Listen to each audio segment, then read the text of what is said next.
रातको 12 बजेको सुनसान बेला सागर एक्लै गाउँ फर्किँदै थियो। गाउँको छेउमा रहेको पुरानो भिर सबैले भूत लाग्ने भन्थे।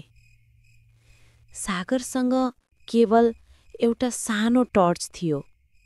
अचानक टर्च निभ्यो र कदम रोकियो।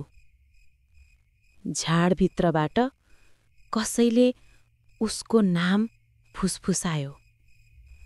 सागरको मुटु जोडले धड्कियो। ऊ टर्च बाल्न खोज्दै थियो। फेरि आवाज आयो, यसपटक झन नजिकबाट। टर्च बल्दा सेतो अनुहार देखियो। छायाले उसको काँध छोयो।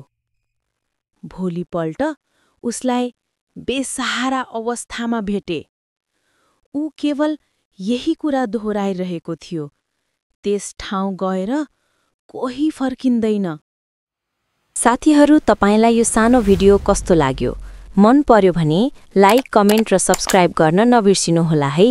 र नयाँ भिडियो नछुटोस् भन्नका लागि बेल आइकनलाई पनि अवश्य दबाइदिनुहोला। तपाईको सानो सहयोगले हामीलाई अझ उत्कृष्ट सामग्री बनाउन प्रेरणा दिन्छ।